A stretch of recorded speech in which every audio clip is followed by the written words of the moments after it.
saling menasihati dalam kebenaran dan kesabaran.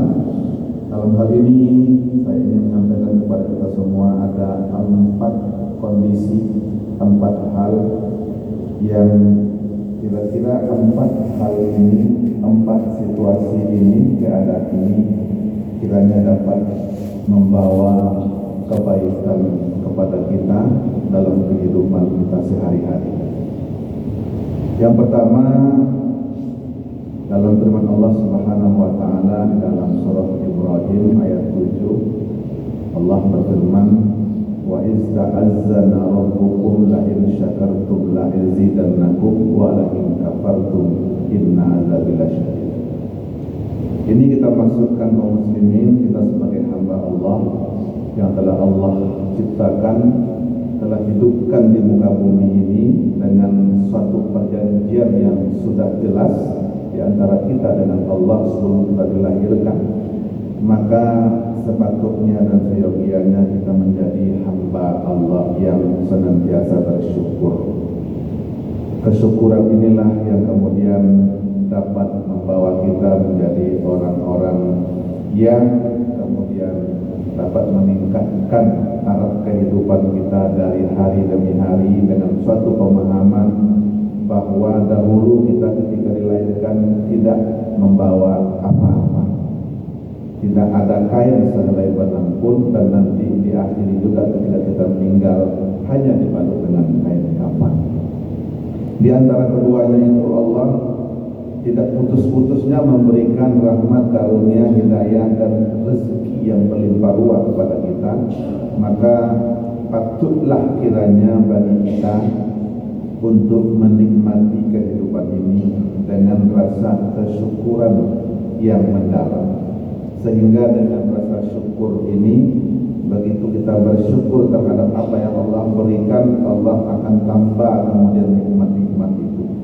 Tetapi kemudian Allah mengatakan, kalau kalian mengingkari, menjadi orang yang kufur nikmat, bukan syukur nikmat, maka kata Allah, tunggulah azabku yang paling pedih. Dan banyak yang kita lihat dalam kenyataan, dalam kehidupan kita sehari-hari, manusia sebagai hamba Allah yang menjadi orang-orang yang kufur nikmat, maka kemudian bukannya dia akan bertambah nikmatnya dari Allah, justru azab yang akan diberikan oleh Allah Subhanahu wa taala. Berarti ini kata kunci utama dalam kehidupan kita untuk menuju sebuah kesuksesan hidup yang berkecukupan.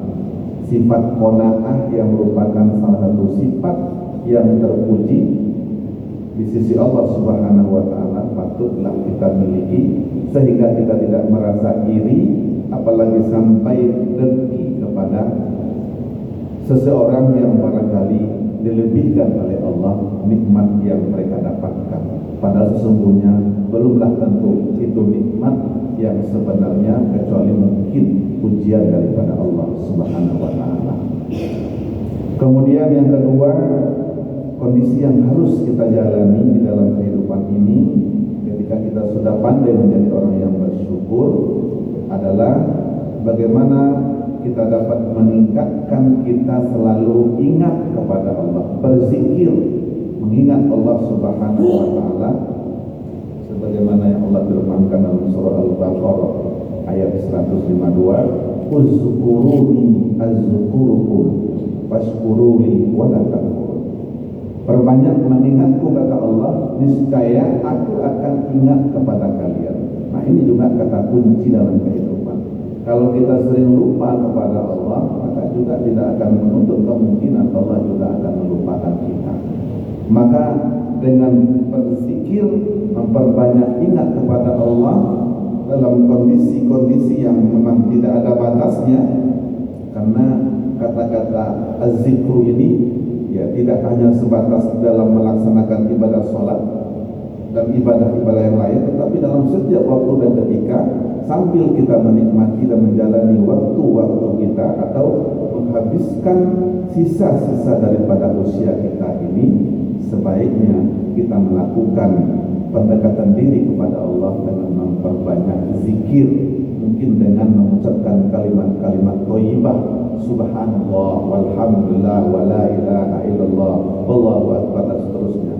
Ini juga akan merupakan suatu kebaikan yang dapat menggiring kita selain mendekatkan diri kepada Allah, dan juga dapat mengisi waktu-waktu luang kita dengan sesuatu yang bermanfaat tentunya untuk merubah suasana kehidupan kita menuju kepada arah yang lebih baik dan diberkati oleh Allah Subhanahu wa taala. Kemudian suasana yang ketiga, keadaan yang ketiga yang tidak kalah penting juga yang mesti kita lakukan dalam kehidupan ini, yaitu bagaimana kita bisa memastikan diri kita adalah bahagian dari kelompok orang-orang yang gemar beristighfar kepada Allah, meminta ampun. Tadi hanya sebatas mengingat. Barangkali dalam suasana kita mengingat hanya bahwa kita sebagai hamba Allah yang patut senantiasa berzikir. Tetapi dalam konteks kita beristighfar ini, bahwa kita lazimnya sebagai manusia biasa tidak luput dari kesalahan dan kehilafan, maka kita dituntut beristighfar sebanyak mungkin. Karena Nabi kita juga sebagai hamba Allah yang maksum, yang dijamin masuk surga, beliau pun melakukan istighfar, meminta ampun kepada Allah dalam sehari semalam tidak kurang daripada 70 kali, bahkan diriwayatkan dalam riwayat lain sampai 100 kali. Maka kita sebagai hamba Allah, sebagai umat Nabi Muhammad yang tidak sama status kita dengan beliau, tentunya justru kita jauh lebih banyak, mungkin 1000 kali, 100.000 kali memohonkan ampun kepada Allah Subhanahu wa taala atas kekhilafan kita, atas kelalaian kita terhadap amanah yang diberikan oleh Allah Subhanahu wa taala untuk mengemban amanahnya, untuk menjalankan kehidupan kita beragama, menegakkan kalimat tauhid la ilaha illallah Muhammadur Rasulullah. Yang keempat, yang terakhir, kaum muslimin rahimakumullah, suasana yang tidak kalah penting juga yang harus kita jalin dalam kehidupan ini, bahwa setelah kita beristighfar sebanyak mungkin kepada Allah, kita juga dituntut untuk berdoa, karena doa itu senjata orang-orang mukmin. Senjata orang-orang mukmin ini harus dan mesti kita pakai.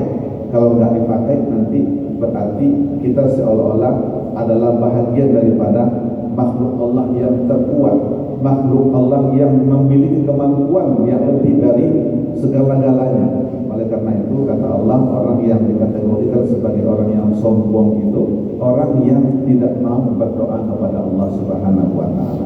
Padahal Allah mengatakan, "Ud'uni astajib lakum." Mintalah kepadaku, memohonlah kepadaku, aku pasti akan mengabulkannya. Sepanjang orang-orang yang meminta ataupun mendapatkan suatu masalah dalam kehidupannya, lalu dia hanya meminta kepada Allah, baik meminta pertolongan, dijauhkan dari segala perbuatan jahat yang terlihat oleh mata kepala kita ataupun yang tidak terlihat, maka janganlah meminta kepada selain Allah, karena hanya Allah lah yang memiliki kekuatan itu. Tetapi banyak makhluk kemudian, hamba-hamba Allah di permukaan bumi ini yang merasa kuat, yang merasa kaya, yang merasa dirinya lebih dari segala-galanya, sehingga dia lupa memposisikan dirinya agar selalu meminta kepada Allah Subhanahu wa taala, karena Allah itu dekat kepada kita, dan kapanpun kita akan meminta apapun persoalan, adukanlah kepada Allah Subhanahu wa taala.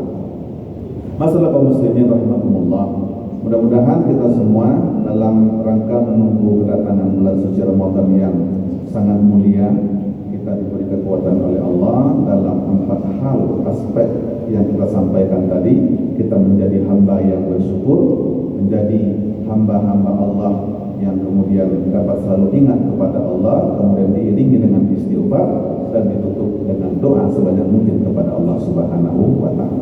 Amin ya rabbal alamin. Usikum wa nafsi bittaqwallah. Subhanakallahumma wa bihamdika asyhadu an la ilaha illa anta astaghfiruka wa atubu ilaik. Wassalamualaikum warahmatullahi wabarakatuh.